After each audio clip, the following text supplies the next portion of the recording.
things that happened in the 70s didn't happen. They have happened, and they were not good experiences. But then we have to say, so what's the positive out of that? Okay?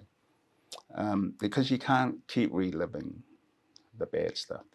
You got to somehow find the way through it. Welcome to the Rising Sun podcast. On today's episode, we have a very special guest. He is the Auckland Methodist Synod Superintendent, Parish Minister to the Glen Eden Church out in West Auckland, Reverend Unasa. How are you this morning? I'm very well, thank you, and it's good to be here. Thank you so much for joining us. This is a podcast dedicated to the Dawn Raids and the experiences of our Pacific Island people with the Dawn Raids. So thank you for coming onto this podcast to share your experiences with us. So my name's Uesifili. My surname is Unasa, but I'm also Unasa in terms of the Mate title. And my family hails from Matawha'a and Wharesela and Lefanga Upolu. And we've been in New Zealand since 1973. So I began my early childhood life in Samoa and spent the rest of my early childhood and teenage years and since in New Zealand, mainly in Auckland, but been around New Zealand for my work as a minister. My parents, one's nearly 90 and the other one, my mum, is just over 80. So I look after them when I can, but they're a real source of stability for our family, which is getting bigger and more numerous. And I'm married to Susan. Susan is a school teacher at King's Prep in Remuera, and we have two sons, I would say, not troublesome, but a lot of work, young men. And one's living in Melbourne and the other one lives in Auckland. So that's a little bit about my family background. Amazing. And do you remember why your family moved to New Zealand? Yeah, I'm told that my father was troublesome. He grew up in a family that was fairly prominent in the village. And usually prominent families have a lot of association with the land. And the land is a big issue for Samoans. And usually there's a lot of conflict around who owns what and how much they own. And my father was a very active person in terms of ensuring his family land was intact. And it got him into a lot of trouble. A lot of the young men who were protectors of their family heritage and customary properties. It was not safe for him to continue to live in Samoa with my mother and us as young kids. So my mum convinced him it was best for him to leave Samoa and come to New Zealand and start again. Wow. But my father and my mother, they ran grocery business in our village. So they were reasonably stable. But I think in terms of long-term stability and security, it was better that they started again in another place other than the village. Yeah. So New Zealand was a good place to make that new start. Amazing. And your family moved to New Zealand in the 70s, and some not so great things happened, aka the Dawn Raids happened, and you experienced that in your life.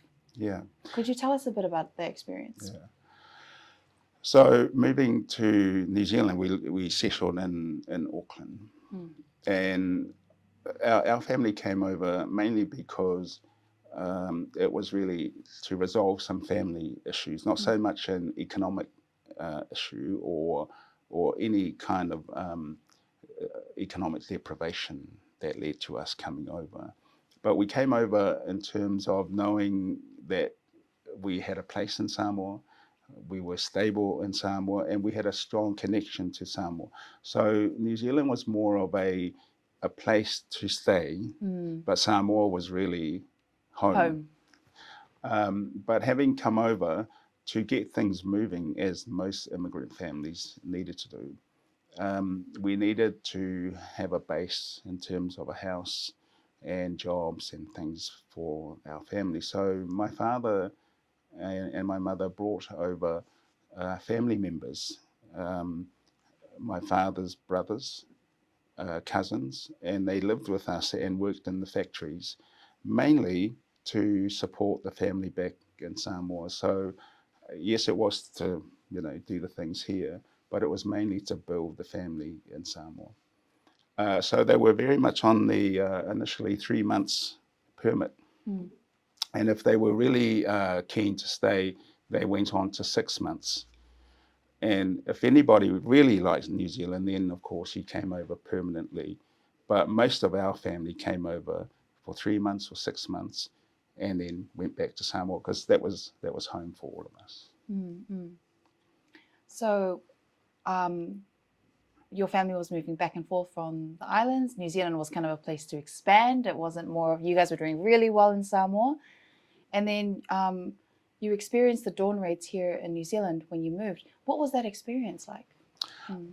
Mostly as we experience our cousins coming over or uncles coming over, it was the police visiting them to make sure that they had their permits, make sure that they had their tickets back home, because mainly they would check whether you had your passport and check whether you had a set date in which to return back home.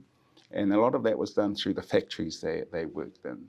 So they would check with the factory owners, and then of course made the visits home, and then do the various checks and various questions that they would ask of how long you're here for, who's looking after you, do you work, and that sort of thing. So as kids, we would see the police come regularly, and often, me being the oldest of our family, I would be the one that opened the door to the police, and will be the one that initially responded to the questions, so that my uncles or cousins knew what was going on. So in my own fresh English, that would be my job, would be to translate a little bit of what the police wanted to know about family members.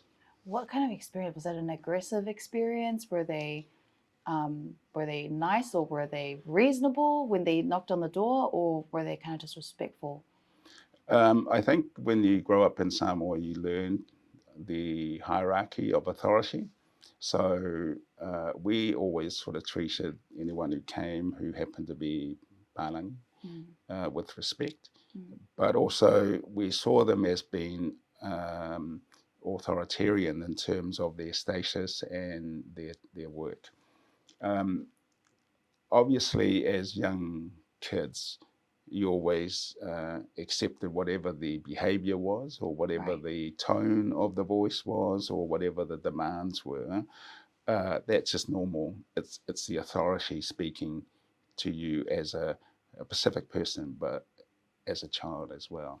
So definitely in terms of the authority, yeah, we didn't expect anything different from that. Mm-mm.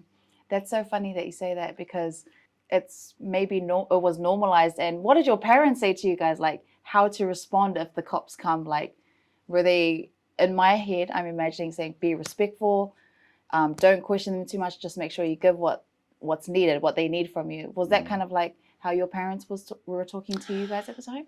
I think generally, from a Pacific upbringing, even the parents had that understanding that the authorities were to be respected. But I think in terms of being in a foreign place, it was expected that you honoured and actually obeyed the people who came, who happened to be Palangi, and that you didn't have any sense of you had a right to respond in a questioning manner, or that you express any form of your rights. It was, you're in the foreign place, you accept what the authority instructed you to do or directed you to do, and your response was always very passive, respectful, honourable. But it was more because you were a foreigner or an alien, or someone who was really here as a visitor and someone who didn't really have any rights in a land that obviously was not your own. Mm. And, you know, looking back now, what are some of your reflections from where we are right now compared to how you were taught to respond as a child? So that's, if my maths is right, it's about 40, 50 years since. I think we've travelled a long way in terms of individual understanding in New Zealand about our individual rights. But as a community of Pacific people, we have become more confident in our place here in New Zealand. It's interesting, though, that when you reflect back, um, it's easy to think that we have actually travelled a long way and we have become owners of our own destiny. In fact, we are still in some way very passive and still responding in a way that we feel we don't belong and that what we are entitled to, we don't feel are rights that we can readily and naturally own. So whilst we have, in my sense of it, feel a little bit more freer to be ourselves, we haven't really emerged out of that sense. We're still foreigners and that we are still needing to honour the authority that come to our door and direct and tell us what they want to know. So I think there's a psychological as well as a intellectual sense for us that we're still having to answer to someone else. Absolutely. And I think your perspective and your experience comes with a lot of wisdom. A lot of youth nowadays, you know, we're learning this history. We're seeing, you know, old footage of cops busting through doors. So the emotions that we engage with when it comes to the dawn raids is anger. You know, let's start a riot. Let's show authority who we are. We belong here. This is our identity. You have no right to treat us like that. And me personally, you know, I'm not young, but I understand where all of this outrage comes from. What is your words of wisdom or advice to youth who are currently feeling like that about the dawn raids when they learn about the dawn raids? I see that you're coming with a very humble approach, you know, respect authority and just under a peacekeeping approach. The youth will look at that very differently. What would your advice be to those youth who feel that way about our history? I still think that there's a strong sense in our young people that they don't feel completely at home here. Part of that is a historical sense that they belong somewhere else. And that could be transformed or translated from the appearance understanding of we're still Samoans, we're still Tongans, we're still Niuean. So there's that inherent sense there's another place. And then I think with our young people, they feel that they've got to prove themselves. Yes. Yeah. To be worthy of this place. And so you have this tension between young people who feel, okay, life is not so good here, but I really belong somewhere else. So I may fail here, but I know I'm a Samoan or a Tongan back home.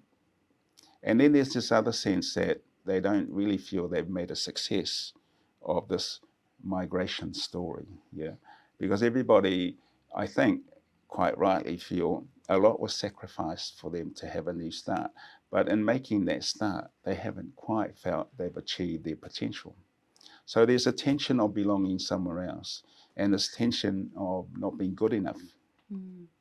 And so when young people feel either pushed to, I guess, explain who they are, there's a tension for them of not really knowing how to explain where they've come from and not really knowing how to explain where they are now. And so in my understanding of young people is that they continue to be torn between what they think they are and what they aren't. And I think that's really the challenge for our young generation, is really to own this place. And okay, most of us will succeed, but not everybody will succeed. But even if you don't succeed, you have to know you belong to this place. And half, I think, of the challenge and the anger that comes out of our young people is knowing that when they fail or don't succeed or don't achieve their potential, then everybody says you're not really one of us. Yeah. But in a family, it doesn't matter whether you got a grumpy child or a naughty child or a successful child. Everybody still belongs to the family. Yes, yes. I think our young people don't feel that sense of being truly belonging to New Zealand or to Aotearoa or to this place. Yeah. And half of the struggle, I think, for our young people is actually trying to work through where they belong. Absolutely. And I think in the past, when I was growing up, there was this idea about being New Zealand born and being Pacific born. I don't think that's so much the issue now. It's more about whether our young people really believe they belong to this place and be successful in it, as well as own the fact that, okay, I didn't do as well as I should have done, but I still belong to this place. You know, it's like you can never belong to the Pacific truly, because that's not your place anymore. That's your parents' place. It's your heritage, but your life is here. And so you have to own it. You know, you have to make the best of it. Absolutely. That's my feeling. Yeah. So I always say to my kids, yes, you can have your mate title from your family. You can have your tatau or your pea, but that's only part of who you are. What you do in Auckland or in New Zealand or in Australia or wherever you live, that is the big part of you. It's not something that you can just default to when Samoa or Tonga or Niue is not going according to plan. Or, you know, you got to own it and own the success as well as own the not so successful things. And I think the outrage of our young people, in my sense of things, is that they haven't quite really grabbed the chance and the opportunity to be here, as well as celebrate where the heritage comes from and the tradition of their family. So yeah, I could be saying something wrong, but that's my sense. I think you raise a very valid point. A lot of young people do struggle with identity and feeling solid, you know, feeling like this is my place, which is what you mentioned. And there's multiple reasons for that. It could be culture, it could be disconnection in the family unit or the church unit. And when we're confronted with how, you know, our aunties and uncles and grandparents were treated without that identity being built, and then being confronted with a history that was unjust, it's a very hard space to try and navigate. Who am I, and do I even belong here? So I totally understand where you're coming from, and it's still an issue that happens nowadays. A lot of our youth are struggling to form that identity and be confident in that identity, because once you feel that confidence, I guess that's when you start utilizing the opportunities and realize the work is where we can help our people grow and heal from this. So I guess my last question to you, Rev, is what are some ways you feel that young people should focus on so that they can be solid in their identity and know that they belong here, so we can utilize those opportunities to move forward as Pacific peoples? It's a good question. I don't know if there's an easy answer to that question. I do feel that sometimes when we think about discrimination or racism or deprivation, whether you're poor or don't have access to the basics, when we think about that, we can sometimes internalize it to the point where we think it's only happening to me.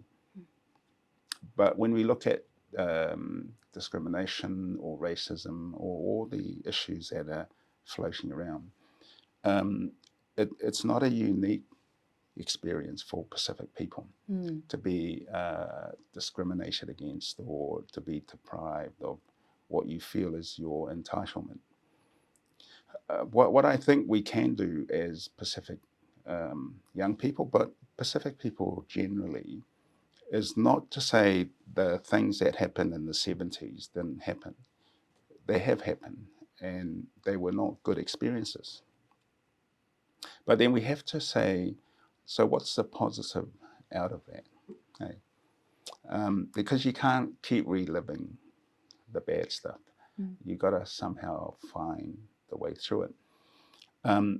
So one of the things that I have really enjoyed watching over the years is the way young Pacific people, and generally Pacific, have taken on that challenge and said, yeah, that's part of our story, what happened with the dawn raids, but in many ways it doesn't define us.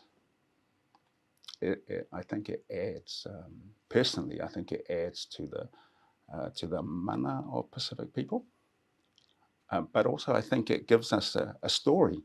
You know, it's a good story because we don't want to be just, oh, they've all had it good. I think there's something about hardship in the story that gives you strength. So I think for young people, it's saying, okay, that's a story that we own, but there's a better story, okay? And that, to me, that better story is actually what can we contribute to the life of New Zealand, to the life of other people, and to the lives of our family. And I think that's the hopeful story out of the dawn raids, out of the racism, if you like, out of the discrimination, because at the end of the day, Pacific people, young people, have a big task and a big role to play in the life of New Zealanders. It may not be someone suffering dawn raids that Pacific people can actually help with or change or transform. It's about helping people through government policies who are discriminated against. It may be someone from Africa who's not getting a home for their children or the schools. Pacific people have a bigger responsibility than just to ourselves. Yeah. So if our kids and our young people and our families and our Pacific people are doing good beyond their own families and beyond their own groups, then I think that is the big story. Yes. It makes us New Zealanders, hey, because we're not just saying, oh, I only help my own, or I only look after my brother. Well, actually, if we belong to this place that's called New Zealand, everybody's our brother and everybody's our family. So what would I say to young people? Well, I would say own our story, but also know that you have an obligation to make your own life, the lives of others around you, and this place that's called New Zealand, our own. I don't think anybody can stop us. Right? So that's my feeling, is that we've got a really big responsibility, but we have to own it and we have to celebrate it, knowing that we've got a story that we want to change for other people. Absolutely. Who may be experiencing the same thing we did many years ago. So I don't know if that answers your question. I think it really does answer the question, because speaking to your perspective and your experience is so refreshing. And personally, I think a part of healing is being able to accept, move on, and do better. And it's so great to hear from you and how we can move on positively, owning the story, but not letting it define us. And I want to walk out of here and do something about it. So I think that's been very good for me. And I just wanted to offer you one last question. Do you have any last words for our viewers who will be tuning in today? Yeah, I actually, I just wanted to say that a lot of this story about our experiences back in the 70s I just want to pay tribute to a good friend, um, Efeso Whanana Collins, because I think his story is um, is that transformative story, Yes. and I think for us it's not about following the cop that comes to our house Mm. or the authority that comes and gives us the questions. Um, we have the ability to be our own people, and my sense is that the achievements of the late Whanana Collins, and I hope it's the achievements of all of our young people, is that we have the ability to lead a new future. And I think we don't always have to be followers of history, of other people's ideas, and of other agendas. We can determine our own, and that's our right. And I think personally, that's the gift that we have in this place, that we can be our own people and can be leaders in our own right. So thank you for the opportunity. Thank you very much, Reverend Unasa. Keep on moving on.